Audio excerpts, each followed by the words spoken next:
자, 이어서 이제 내용 보면은 이번 200형 강의는 어떻게 보면 제가 제 스스로의 문제집을 이렇게 버린 지가 오래됐어요. 아시는 분도 아시겠지만, 그리고 또 이제 핵심 기출 천재로 하다가 이게 좀 이게 그 가독성이나 또 분량 면에서 부담이 너무 심하고, 그래서 근데 지금 이제 같이 공부하시는 분은 알겠지만 단순히 문제만 이렇게 나열해서 풀어주는 그런 강의가 아니에요.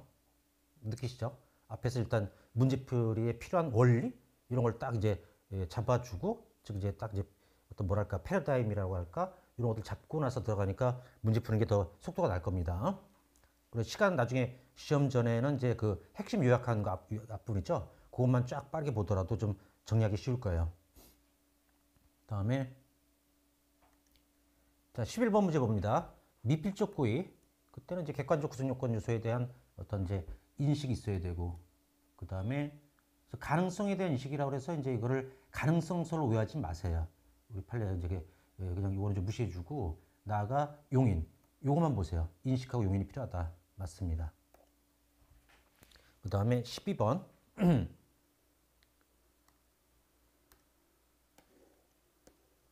형법 307조 2항의 허위사실 명예훼손죄 역시 미필적 고의로 되고, 네, 미필적으로 다 됩니다. 고의나 목적이나 사자 명예훼손도 마찬가지다. 네, 맞습니다. 그래서 할 말 없죠. 미필적 고의라고 해서 써놓은 거고, 시험에 좀 나온 적이 있고. 13번 부인정 부자기범. 원래는 자기범을 처벌하려고 만든 조문인데 보증인 지위 의무가 있고, 그 다음에 이제 행위 가능성은 당연히 있어야 되고, 그 다음에 보증인 지위 의무도 있고, 행위 정형의 동가치성이 있을 때 그 부자기범도 되는 고의, 거기에 고의도 역시 그 세월호 선장도 뭘 했어요? 미필적 고의였죠. 그래서 이제 자기 의무자의 의무를 이용함으로써 결과 발생을 쉽게 방지할 수 있음을 예견하고도, 예견하고 있다는 것도 고의입니다. 또 용인. 그래서 예견하고라는 것은 거의 여기서 예견하고는 이제 고의에서 쓰는 바로 인식 개념이에요. 인식 더하기 용인 이렇게 있으면 됩니다. 세월호 사건에서 한 거고, 그래서 미필적으로 된다는 거고, 인식 더하기 용인. 근데 과실은 뭐라고 판례가 얘기하냐면, 과실은 예견 가능성이라고 해요. 예견 가능성은 뭐냐면 그 예견할 수 있는 가능성은 있는데 예견은 못한 거야.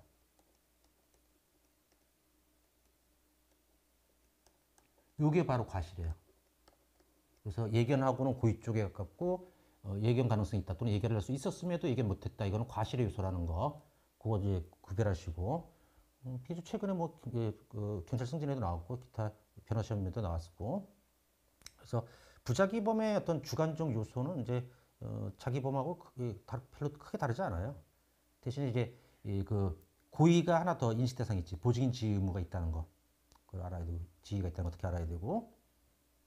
그 다음에 14번 의무경찰의 지시에 따르지 않고 항의하던 택시 운전자가 신경질적으로 30cm 앞에서 갑자기 좌회전해가지고 범퍼로 의무경찰 물을 들이받은 경우 공직방해 미필적 고의가 있다? 있습니다. 이 정도는 당연히.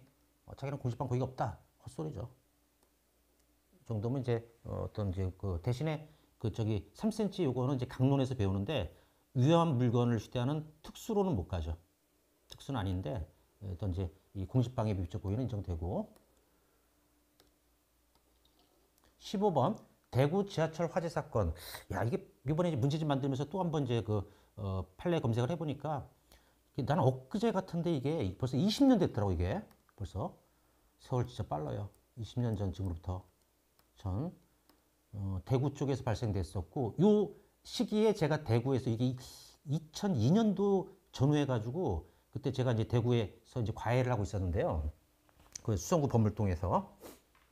근데 이제 그때 저 경찰분들이 이제 외지인으로 보이는 저를 이제 물어보더라고. 이제 어떤 분이냐고 이제 물어보길래 왜 그런가 했더니, 자꾸 이 대구 지하철 화재 사건이 일어나기 전에 어떤 일이 있었냐면, 자동차에 자꾸 휘발유나 이런 걸 그 신나나 이런 걸 뿌리고 불 붙이고 도망가는 사건이 여러 번 있었어요.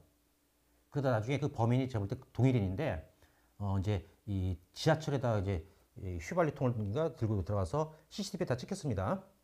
그 다음에 그 저기 지하철 문이 열리니까 거기다가 휘발유 들고 들어가서 바닥에 뿌리고 자기는 빠져나오면서 라이터풀을 던진 거야. 근데 그때 그 지하철 닫히는 문 옆에 있던 사람들을 같이 빠져나와서 살았어요. 그 사람들이 잡은 거야. 범인을. 범인 이름은 지금도 까먹지 못해요. 워낙 큰 사건이었고 이름이 김대한. 환 아니고 한. 대한민국 할 때 대한이에요. 대한. 이 사람이고 자 그럼 이제 그 자백도 했어요. 그러니까 자백도 있고 보강법칙 아까 왜 목격자 CCTV 등등등 또 이제 그 뭐냐 휘발유통 뭐 이런 거 다 있어요. 그래서 처벌하는데 아무 문제가 없거든. 자 근데 많은 분이 그때 돌아가셨단 말이에요. 끔찍하게. 원래 이 몸이 불에 타는 고통이 진짜 이 어떤 칼로 찔리거나 그런 것보다 훨씬 더 심한 고통이라고 얘기하는데 그래서 끔찍하게 돌아가셨죠. 많은 분들이. 근데 자 그러면 이제 유가족들이 생겼잖아요. 돌아가신 분들의. 그분들은 이제 돌아간 자기 이제 희생자분의 물품이나 뭐 등등등을 회수하고 싶을 거 아니에요. 그런데 이제 지하철 공사 입장에서는 빨리 이제 그 사건 처리하고 이제 그 물청소나 이런 거 다 해가지고 영업을 재개해야 돼요. 워낙 이제 또 이제 대중교통이라는 게 또 중요하니까. 근데 유가족 분들은 이제 그 물청소하지 말라고 이제 얘기한 모양이에요. 그러면서 이제 이유는 뭐냐면 청소하지 말라고 한 이유가 뭐냐면 그 유품 회수. 그 다음에 이제 증거 확보 이 두 가지를 이유로 들었는데 유가족 그 협의회라는 게 만들어지면서 근데 유품은 이미 그 당시에 이제 예비군 분들이나 이런 분들을 동원해 가지고 다 꺼내놨어요 사실은. 그리고 또 증거는 이제 좀 충분히 확보돼 있죠. 근데 이제 유가족 물청소하고 그러니까 유가족 분들이 이제 그걸 갖다가 신고를 한 거예요. 그래서 파일을 만드는데 그러니까 이제 지하철 공사 사장 입장에서는 다 알고 있거든. 유품도 꺼내놨고 특히 중요한 건 증거를 다 확보됐다는 걸 알아요. 그러니까 이제 물청소하더라도 증거인멸 고의는 인정된다? 안 됩니다. 예. 증거인멸 고의가 아니고 이 때문에 다 증거가 확보되어 있는 상황이었고 그 판례 사건이에요. 이게 벌써 20년 지났는지 몰랐어요. 저도 솔직히. 그래서 보면 이제 용인하는 내심에 있다고 어렵다 밀주고 있는지 왔는데 사건은 이제 한 2002년에서 3년 사이 일어났을 거고 이제 판례는 이제 2004년도로 이렇게 나왔죠. 먼저 1심, 2심 수사 단계, 그 다음에 1심, 2심을 다 거치다 보니 시간이 좀 지나죠. 그래서 비교적 최근 검찰이나 해관에서 나왔고, 그래서 증거인멸 고의는 없습니다. 그때 되게 슬펐던 내용 중에 하나 좀 기억나는 게 너무 또 슬픈 스토리가 많은데 그 중에 하나는 읽고 나서 그 사건 발생 이후 뉴스 보고 나서 좀 글 보고 좀 울었어요. 뭐냐면 이제 불에 타 죽는 남자가 있고 끔찍하게 그다음에 이제 사랑하는 여자가 있어요. 근데 분명히 이 사랑하는 여자가 자기를 그리워하고 또 상처받을까봐 그 불 막 나가서 이제 위험한 상황에 문자를 보내요. 막 이제 정 떨어지게 일부러 그런 거죠. 그래서 이제 왜냐면 자기를 그리워하지 않게 빨리 그 일 바라기를 그래서 거기서 그때 좀 솔직히 울었는데 저도 좀 생각외로 좀 눈물이 좀 많은 사람인데. 다음 16번 미필적 고의는 결과 발생에 대한 확실한 예견은 없으나 가능성에 대한 인식이 있으면 되고 그 다음에 용인 용인이라는 게 있으면 되죠. 용인 하는 내심의 의사가 있으면 요하지 않는다? 요하죠. 여기가 틀렸네요. 미친 소리죠. 이건 용인이 있어야지. 그래서 확정적 고의와 구별된다? 틀린 얘기고 최근 이제 우리 승진 쪽이네요. 17번 명예훼손죄의 주관적 요소인 고의가 인정되기 위해서는 전파 가능성이라는 것도 제가 알아야 돼요. 인식이 있을 것을 요구하나 용인이 있어야 하는 거 아니다. 미친 소리고 이것도 우리가 미필적 고의 최소한 용인이 있어야지. 안 그러면 과실범인데 용인이 없으면. 주의할 거는 이제 강론 얘기인데 단순한 질문 대답 관계에는 명예훼손 고의를 부정해요. 그래서 지난번 목사가 왜 잘렸어요? 그랬더니 제가 알기로는 뭐 여신도 하고 스캔들이 있다고 그러는데요. 명예훼손 고의 부정. 그다음에 또 그래서 이제 명예훼손죄 안 됐고 그다음에 다른 데는 이제 아이스크림 납품할 때 입점비 얼마나 받아요? 질문도 여기서 명예훼손 고의 없다고. 그래서 단순한 질문 대답은 명예훼손 고의를 부정한다는 거. 강론에서 명예훼손죄에서 되게 많이 나온 것이죠. 그거 주의하고. 18번 어로저 지선을 넘어서 어로저가 버라면 납북될 염려와 우리도 이제 왜 북방선이 있을 거 아니에요. 거기 이제 넘어가면 북한 영해 지방으로 큰일 나죠. 끌려가죠. 또 지난번에는 뭐 이제 코로나 때였죠 아마 그 한 공무원이 거기 물에 빠졌는데 이 북한 새끼들도 참 너무해. 그걸 총살한 다음에 그 코로나 때문에 이제 그 불태운 데 시즌을 그 뭐라 그래 그 화염방사기 같은 거로 여튼간에 어로조선을 넘어서 어로자가 보면 납북될 염려가 납북되면 그들의 활동을 차단할 것을 예견했다고 하더라도 예견했다는 건 인식이라고 그랬지.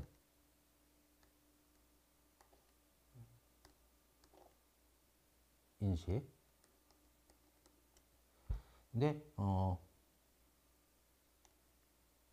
납북되어도 좋다고 생각해서 들어간 것이 아니라면 얘가 이제 조심. 이건 뭐야? 용인이 없는 거잖아. 그래도 할 수 없다 이게 없는 거지. 그러면 이제 미필적고 있다고 할 수 없다. 맞죠? 그 다음에 19번. 상해죄의 성립에는 상해의 원인. 자, 이 판례도 되게 중요해. 학자들이 많이 비판하는 판례거든요. 19번은 상해죄의 성립에는 상해의 원인인 폭행에 대한 인식만으로 부족하고 부족이 틀렸어요. 상해를 갈 의사까지 있어야 한다. 그러면 그럴싸한데 우리 판례는 되게 좀 우리 일반적인 고의 개념과는 상해죄에서 좀 약간 다르게 쓰고 있어요. 그래서 해설해 보면 상해죄 성립에는 상해의 원인인 폭행에 대한 인식이 있으면 충분하고 상해를 가할 의사의 존재까지 필요하지 않다라고 하면 이게 어떻게 보면 의사 이거는 이제 상해 의사는 이제 필요 없다라고 하겠으니까 학자들이 엄청 비판합니다. 그러니까 이제 시험에 가끔 나오는 거지. 그래서 이제 이거는 이렇게 상해 원인 폭행에 대한 인식으로 이제 충분하다는 이거 이거 어떻게 좀 이제 판례께서 왜 그러셨는지 이게 83년도에 나온 건데 이때는 아직 좀 형법 그 개념이 좀 정립 잘 안 돼서 그랬을까 싶기도 해요. 솔직히 83년도면 제가 고등학생인 것 같은데. 그다음에 주의 상해죄의 성립에는 상해의 원인인 폭행에 관한 인식이 있으면 충분하고 여기 맞죠? 인식이 있으면 충분하고 상해를 가할 의사 존재는 필요하지 않으나 여기도 맞죠? 우리 판례가 그렇게 얘기했으니까 폭행을 가한다는 인식마저 없이 행했을 때는 이때는 상해죄가 안 된다. 그죠? 폭행에 대한 인식마저 없을 때는 이게 폭행에 대한 인식이 있어야 된다고 했으니까 이게 이제 채용에서 나왔었는데 그래서 이제 폭행죄하고 상해죄 구별할 때 그러니까 사실 이게 좀 어떻게 보면 이 판례가 학자들이 왜 비판하냐면 폭행치상하고 상해죄를 구별이 어려워요. 이 판례 때문에. 만약 이 판례대로라면 폭행치상하고 폭행인식 고인이 있고 그 다음에 상해 의사는 없을 때 폭행치상이 될 수 있잖아요. 요거랑 이제 상해죄의 구별이 좀 어려워진다. 그런 이제 이 판례 비판을 받고 있어요. 그리고 이제 상해할 때 폭행을 수단으로 상해할 수 있거든. 똑같이 때리더라도 그냥 따귀 한 대 때리는 것하고 아예 코피 내리려고 치는 것하고 그리고 이건 달라요. 이건 이제 폭행한 건 똑같지만도 이제 코피까지 흘리게 했다 그러면 이제 상해로 가는 건데 이 판례는 요 얘기까지도 좀 이렇게 일반적인 개념을 좀 부정하고 있어서 좀 많이 좀 비난받는 판례랍니다. 이거. 근데 폭행 인식까지 없을 땐 상해죄 안 된다. 그거 알아두고 20번 방조범 종범이라고도 하죠. 도와주는 거. 정범의 실행을 방지한다는 이른바 방조의 고의와 여러분들 앞에서 또 얘가 이중의 고의 얘기했죠. 그래서 공범의 고의하고 정범이 어떤 구속효과에 해당한지 즉 그 정범에 대한 고의도 있어야 한다. 그래서 이중의 고의예요. 근데 이거는 미필적 인식이 아니라 아유 이미 틀렸네 이건 헛소리죠. 구체적 내용을 인식할 수 요한다. 틀렸어. 그래서 이제 공범은 어떤 이제 구체적인 내용은 몰라도 돼요. 만약에 누가 내가 누구를 때릴 테니까 망 좀 봐줘. 그래 알았어. 그래서 방조합니다. 근데 때리는 걸 꼭 지켜봐야 될까? 일단 원투 스트레이트 꽂았고 그다음에 니킥 가격하고 나서 그다음에 저놈이 이제 유도의 어떤 후리기 기술 같은 걸 써가지고 테이크다운 한 다음에 파운딩을 10번 했거나 이렇게까지 망볼 필요는 없잖아. 그래서 구체적인 내용은 필요 없다라는 거예요. 그거는 공범론에서 공동정범도 그렇고 교사도 그렇고 방조도 그렇고 다 똑같아요. 그래서 디테일한 구체적 내용을 알아야 된다는 무조건 틀린 질문이거든. 형법에서. 그래서 이제 해설 달아놨으니까 보시고 좀 설명한 거. 21번. 살인죄의 고의는 살해의 목적이나 계획적인 의도가 있어야만 인정되고 에이 개소리. 살인죄는 목적범이 아닙니다. 목적은 또 고의랑 달라요. 또 계획적인 고의가 있어야 돼? 1급 살인만 돼? 아니지. 우발적 살인 되지. 이미 두 군데나 틀렸네. 또 불확정적 경우에는 이 고의가 인정될 수 없다? 불확정이 미필적 고의잖아. 되잖아 이거. 여기도 틀렸고. 이건 3중으로 틀린 질문이야. 이거 틀리면 등신이야 등신. 예. 그분은 어떤 글쎄요. 진짜 초심자이거나 아니면 병원 빨리 가야 돼. 예. 제가 어떤 조현병 이런 게 있는지. 22번 업무방해죄에서 허위사실 유포한다고 하면 허위사실 유포나 위계 위력으로 업무방해할 수 있지. 그다음에 이제 객관적 사실과 다른 사항 이게 뭐야? 거짓말이잖아. 거짓말을 여러 사람한테 퍼뜨리는 거죠. 이게 속이기만 하면 위계인데 허위사실 유포는 헛소문 내는 거야 여러 사람한테. 그때 행위 당시 자신이 유포한 사실이 허위란 점을 적극적으로 인식해야 된다. 인식은 적극적으로 하라고 그랬지. 적극적 인식은 인식하고 있다는 얘기야. 여기서 얘기했잖아. 소극적 인식은 인식이 없다는 의미니까 이거 맞는 얘기예요. 조심. 다음에 23번 고의는 행위 시 존재하며 사전 고의나 사후 고의는 예외적으로 인정? 틀렸죠. 예외적으로도 우리 인정 안 해. 그래서 사전 고의와 사후 고의는 예외적으로 인정 안 하고 이거는 오래전인데 벌써 2008년도 검찰직에 나왔었어요. 틀렸던 거고. 그다음에 이제 문장은 근데 자연스럽지. 자연스럽죠. 보통 예외는 있으니까 우리 형법은 그래서 많이 틀렸을 텐데 자 예를 들어서 이제 사전 고의 그러니까 미리 고의를 갖고 있었지만 그 행위 시에는 고의가 없는 거야. 예를 들어 일요일에 철을 등산 가자고 꼬셔가지고 산에서 이제 총을 쏴 죽이려고 하는 거야 지금. 그래서 이제 그 생각을 하면서 옆총을 막 손질하다가 밖에 나갔다 부인이 들어오는데 잘못해서 총을 깜짝 잘못 만져가지고 총알이 나온 거야. 그럼 이 총알이 나가는 순간에는 죽일 생각이 없는 거라고. 그럼 이제 살해하려고 총 준비하고 있으면 뭐야? 사전 고의야 이게.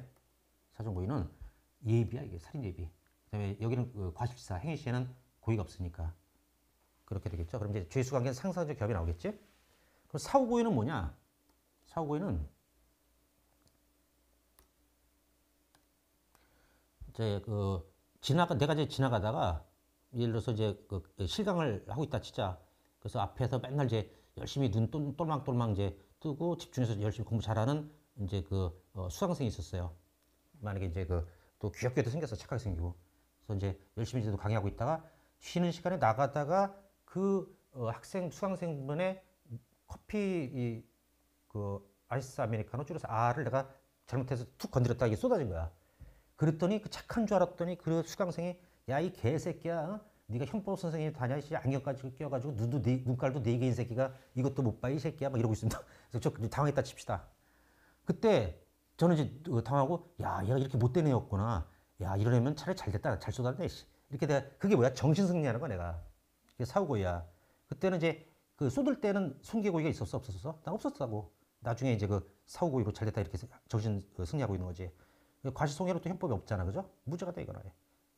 사후고의는 과실이야. 그러니까 사전고의는 예비과실이고 사후고의는 그냥 과실이야. 그렇게 되고 그러면 이제 저는 다시 말하면 저는 이제 손괴고의가 없으니까 무죄고 민사배상은 뭐 이제 아이스 아메리카노에 대한 민사배상을 하겠지만도 민사는 이제 과실도 되니까 그냥. 근데 학생은 이제 뭐가 되겠어요? 많은 수강생이 있는데 그렇게 쌍욕을 해야 되면 이제 어떤 모욕죄, 그러니까 이제 공연성도 있고 그래서 되는 거죠. 아직까지 이런 일은 없었고 그런 또라이는 설마 있겠어요. 예. 근데 이게 학교는 요새 일반 교사들은 많이 당하더만. 그래서 뭐 자살도 하고 그러시던데 큰일이에요.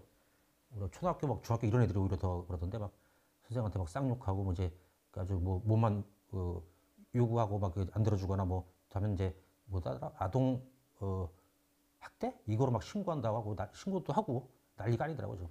뭐 무혐의로 이제 되긴 하는데 되게 이제 스트레스 받겠죠. 그래서 좀 이제 법을 바꾼다고 그러잖아요 지금 그거. 빨리 바뀌었으면 좋겠어요. 아동학대에 대한 거. 다음에 24번 갑이 자기 처 을 명의로 생명보험에 가입했다.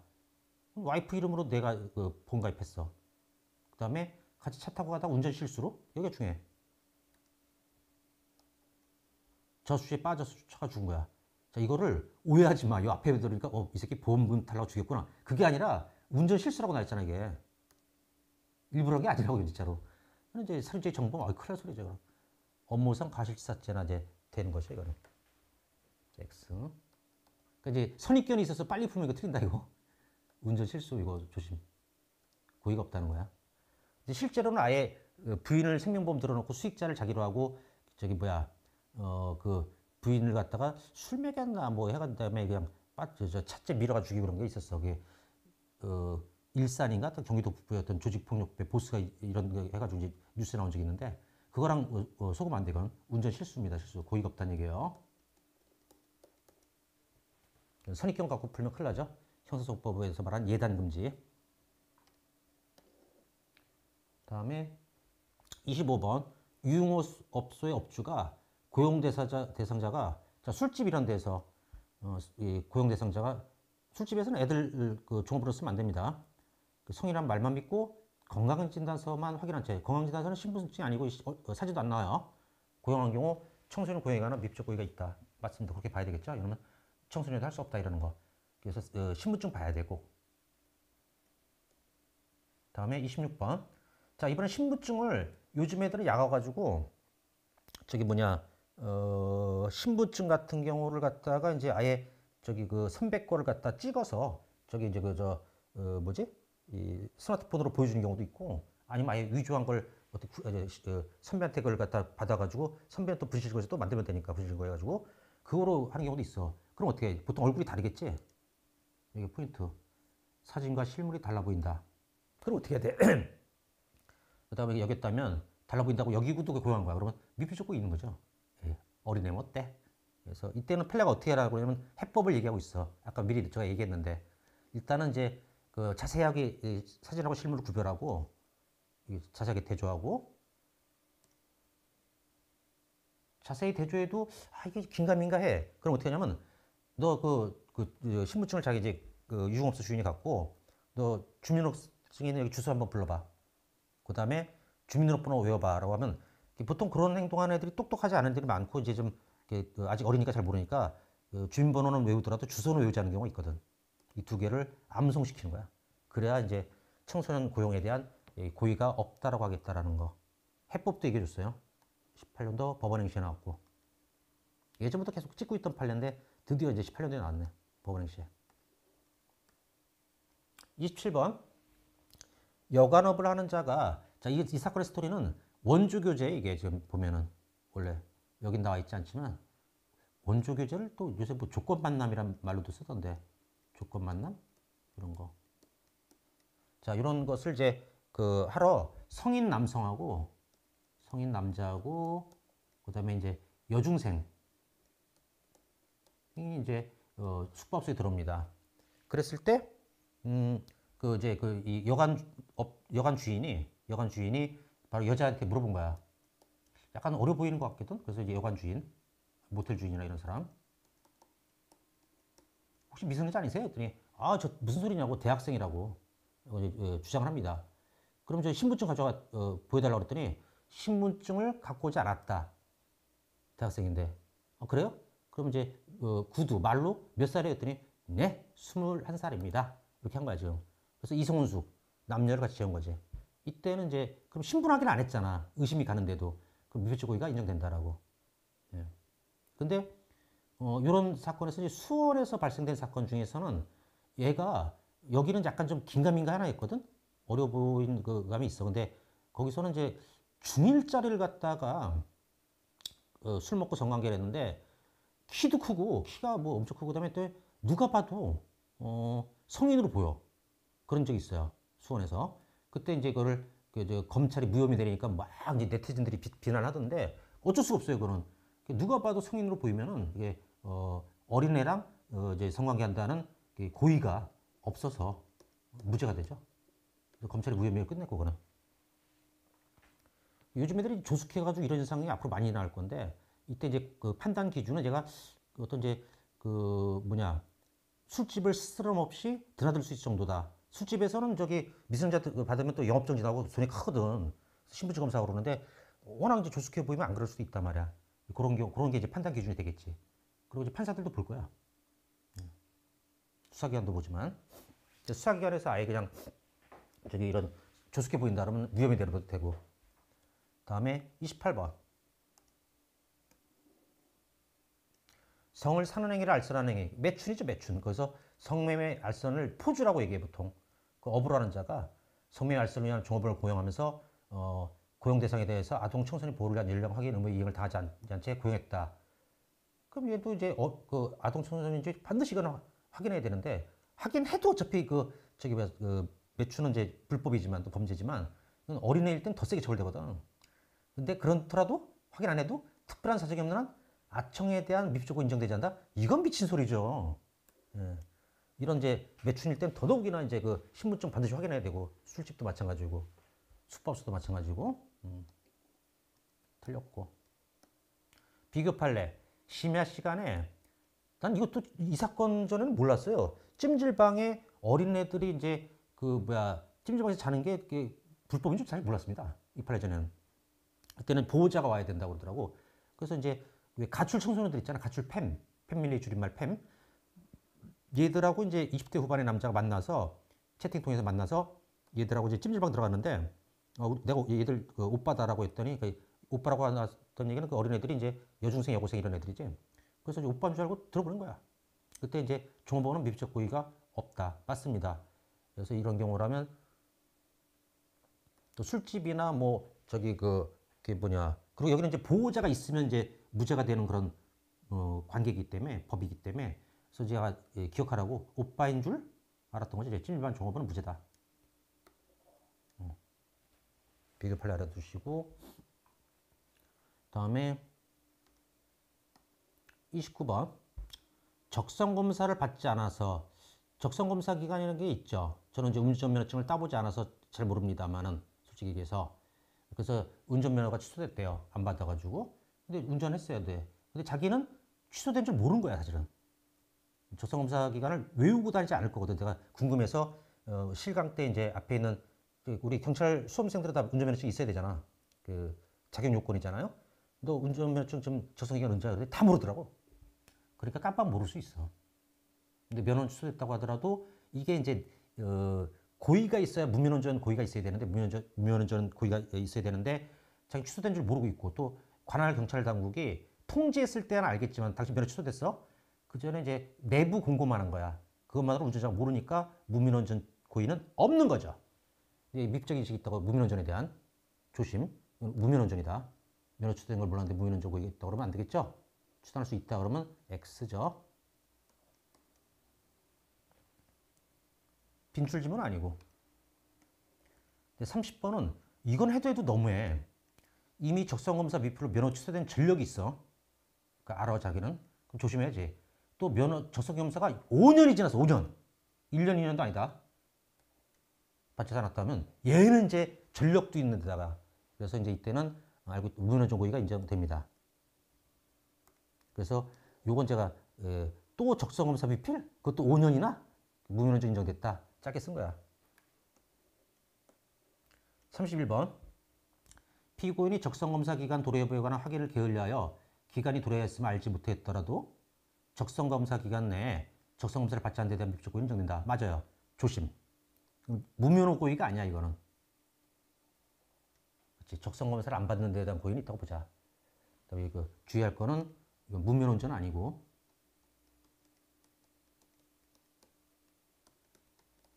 적성검사를 안 받는 바로 도로교통법 위반으로 되는 그거 고의는 인정하겠다. 그런 거고 이거 문제부터 조심해야 되겠죠. 승진하고 채용에서 나왔습니다. 또 최근 승진이고요. 다음에 32번 사고 장소에서 이거 사실 도주 차량제 뺑소니거든. 근데 무엇인가 딱딱한 물체를 충돌한 느낌 받았다. 여기가 중요해. 근데 그냥 갔다. 요거요. 이렇게 해서 미필적으로나마 사고 발생을 알고 도주할 의사가 있었다고 인정할 수 있다. 맞습니다. 그리고 이거는 비하인드 스토리도 알려줄게요. 그러니까 어떻게 된 거냐면 할아버지가 이제 논인가 밭에서 일을 하고 계세요. 할머니가 이제 음식을 가지고 있는데 그러니까 그 도로 쪽이 더 높고 논밭은 아래예요. 근데 이 비하인드 스토리는 뭐냐면 갑자기 이제 그 차가 오다가 끽 하면서 사람 친 소리가 나더래. 근데 알고 봤더니 이 할아버지가 그 소리를 들었거든. 할머니였어.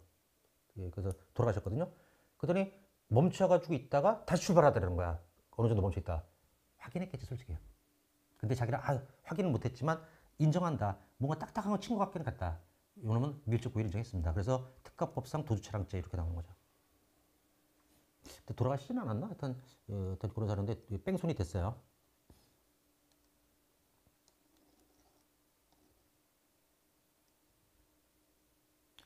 젖달라 희롱살인 개괄적 고의 사례. 요거는 이제 갑이 자 여기서 부인이 어떤 부인이냐 부인의 지금 상황이 어떠냐면 정신지체예요. 그랬더니 갑이 동네 사람인데 아니야 그 갑이 남편이고 참 을이 같은 이제 그 자기 부인하고 한 동네 오래 살았단 말이야. 그 정신지체니까 얘도 인성이 안 좋은 애라 되게 희롱을 많이 했던 거야. 평소에도. 그래서 이제 하루는 결혼해서 남편이 갑이거든요. 갑이 이제 있는데 또 부인께서 이제 그 뭐냐 애를 나간 다음에 애 젖을 먹이는 상황이야. 남편 입장에서는 내가 볼 때는 가슴이 찡할 것 같았죠. 좀 눈물 겪고. 근데 또 정신도 건강하지 못한 아픈 분인데. 근데도 이 을이라는 사람이 거기서 이제 이 갑이 그 들을 수 있고 볼 수 있는 거리에서 그 부인 이제 젖이 꺼내져 있을 거 아니야. 이제 애기가 젖 먹이려고. 근데 이제 을이 가서 야 나도 네 젖 좀 먹자면서 혀를 낼름거린 거야. 진짜 나쁜 사람이죠. 남편은 진짜 피꺼소시죠 이거는. 피가 거꾸로 쏟아가지고 이 새끼 이제 살인고의가 생긴 거야. 죽이겠다고 하고 쫓아가서 돌로 머리를 쳤어요. 그래서 딱 쓰러졌거든. 이제 죽은 줄 알고 오인하고 이제 매장한 거야. 근데 알고 봤더니 부검 결과 질사했대. 기절한 거예요. 그러면 자 보자. 1행위. 첫 번째 행위는 살인고의. 살인고의로 돌로 쳤는데 기절만 했다. 그럼 여기까지는 무슨 죄야 이거? 살인미수지. 그리고 두 번째 행위는 뭐야? 매장, 그 사체유기고의죠.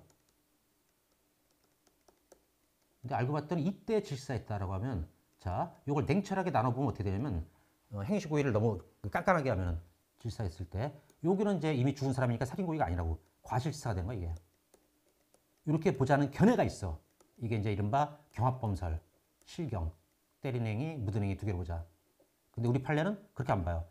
뭐 그렇게 깐깐하게 보냐. 어차피 죽이려고 했다가 죽었네? 이렇게 봅니다. 그게 개괄적이에요. 개괄적 고의로 해서 살인죄로 가는. 그 다음에 요 해당 문제는 다음 시간에 이제 그 사실 착오할 때 거기다 문제 좀 넣어줄게요. 예습은 미리 좀 우리 합시다.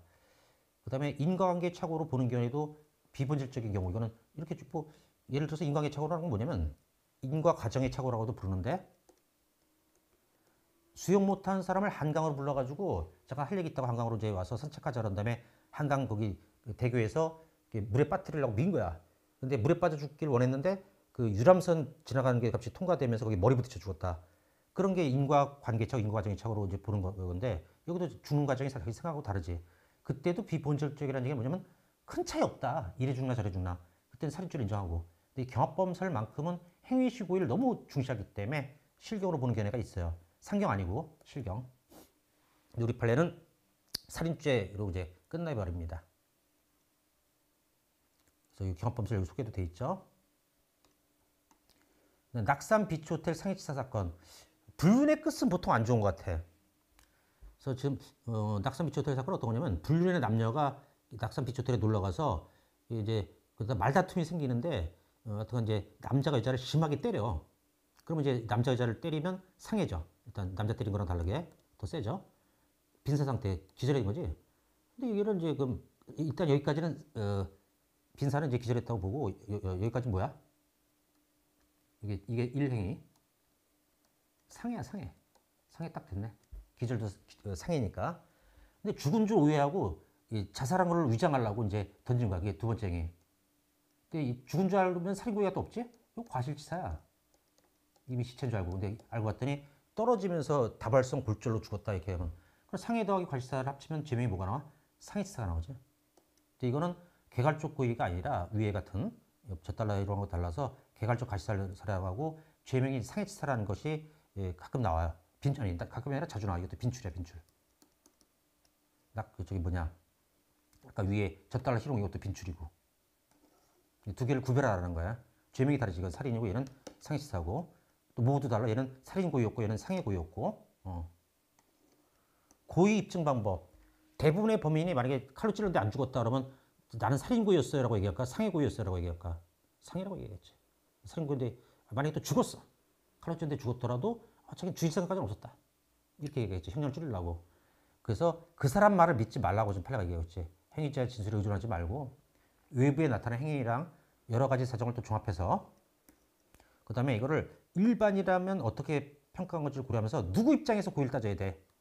일반 입장에서 아니야. 고의는 행위자 입장에서. 행위자가 과연 저기 때 어떻게 그 생각을 했을까? 그걸 따져보는 거예요. 그래서 만약에 행위자가 칼로 상대방 경동맥을 잘라놓고는 살인고의가 없다 그러면 그 행위자 입장에서도 저 새끼 살인고의 있다라고 이제 우리 일반인이 판단할 거란 말이야. 행위자 입장에서. 그래서 심신 상태를 추인이란 말이 뭐야? 추측해서 인정한다는 뜻이야. 여기서는 여러 식이 나오지. 최근 경관에서는 이제 일반인 입장이라서 틀리게 냈고 21년도 해관에서는 이제 행위자 및 일반인 입장이라도 틀리고 뭐다? 행위자 입장이다. 고의 따질 때는. 다음에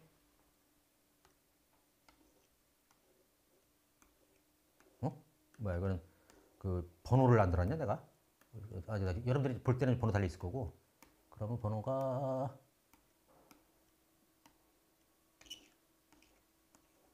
33번 전파 가능성을 이유로 명수죄 고용성을 인정하는 경우에는 미필적 고의가 필요하고 그 다음에 전파 가능성 인식이 물론 용인 인식 용인이 있어야 되지 미필적 고의가 있으려면은 그거는 이제 이런 고의 따질 때 어떻게 하냐 일반인 입장에서 심리 상태를 추인 또 틀렸죠 이거 행위자 입장이죠 고의는 그래서 19년도 법행에 나온 거고 이거는 이제 강론에도 들어있어요. 선백형 고의는 내심적 사실이므로 즉 속마음이니까 피고인이 부정할 때는 우리가 본인밖에 사실 몰라 그 사람이 정확한 생각은 그죠? 아니면 이제 하나님이 있다면 하나님이 아시겠지. 근데 이제 그런 경우 아니라면 우리가 모르니까 그때는 어떻게 부정하는 경우는 사물의 성질상 고의와 상당한 관련이 있는 간접 사실을 증명하는 법에 의해서 입증할 수밖에 없다. 그래요. 그래서 이제 그럴 수밖에 없고 맞습니다 이거는. 그래서 이거를 그래서 우리가 이제 간접 사실 얘가 이제 요새 어떤 게 많냐면 그 인터넷 이런 데다가 완전 범죄로 죽이는 법 또 예를 들어서 연쇄살인이면 뭐 무기 막 이런 식으로 애들이 검색을 해. 그런 거다. 그래 놓고는 자기가 살인고의 없다 안 믿어. 그게 대표적으로 작년에 끔찍했던 그 조선이라는 애가 여기서 가까운 신림역에서 이제 사람 죽일 때도 그렇겠죠. 그다음에 또 그 이후에 나타난 분당 서현역에서도 또 범인이 차로 막 들이받고 막 이거 그때도 막 다 검색하게 나왔거든. 그리고 사람을 차로 과속으로 들이받았다? 살인고 있지. 그게 뭐야? 간접 사실을 증명한 거야. 그다음에 이제 34번.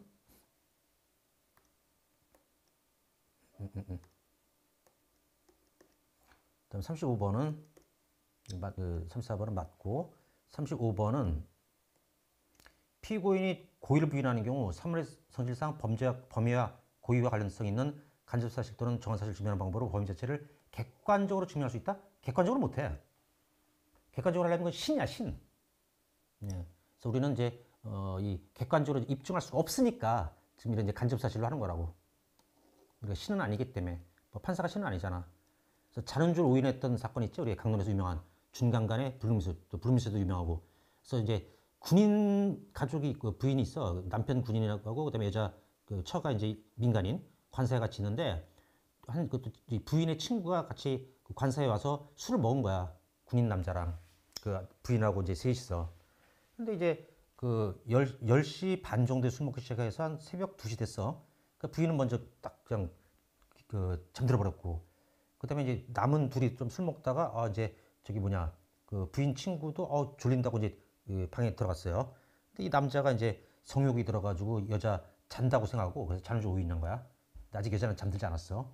팬티 내리고 이제 만지작거리면서 이제 성기를 갖다가 이제 삽입하려고 했다가 이제 들통난 사건인데 그럼 자기는 준강간의 어떤 객체인 심신이 상실된 사람인 줄 알고 있지만 따지고 이제 이 사람은 아직 그 의식을 잃지는 않았어.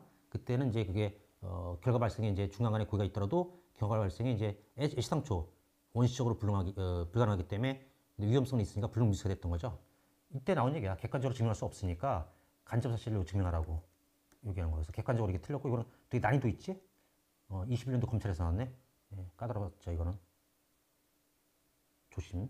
객관적 증명 안 돼요. 신이 아닌다면. 자, 이래서 이제 고의라는 부분이 끝났습니다. 수고하셨고요. 쉬었다가 이제 또 이어서 이제 우리가 구성요건 착오라는 자료로 해서 또 이제 마저 공부를 하도록 하십시다. 하여튼 날씨가 선선해지니까 참 좋네요. 내가 겨울 태생이라 그런가 이제 여름을 너무 못 견디는데 하여튼 저는 그래서 해병대 지원해가지고 백령도 발령받았을 때 정말 좋아했어요. 거긴 춥더라고. 여름에도. 또 이제 저는 또 올림픽 대비 부대였고 또 이제 IBS라는 소형보트를 전문적으로 다루는 부대였기 때문에 4월 달부터 10월 달까지 바다에 있었거든. 춥더라. 거기는 이제 북한의 옆에 있기 때문에 황해도 옆에 있거든. 한류가 올라가지고 난류가 아니라 추워요, 물이. 그러다 보니까 그건 좋더만. 그때 어떤 생각이냐면 해병 오길 잘했다. 내가 이 더위 약한 내가 육군 가거나 이랬으면 지금도 막 이제 또 행군하고 뭐 이제 삽질하고 막 이러면 얼마나 더울까. 나는 못 견뎠을 텐데 나를 이렇게 한여름에도 춥게 만들어주다니 복 받았다 생각했어요. 진짜로. 네. 하여튼 선선해지는 게 너무 좋고요. 그래서 가을, 겨울, 이 봄이 참 좋은 계절인데 하여튼 여름은 진짜 끔찍해요, 저한테. 자, 수고했습니다.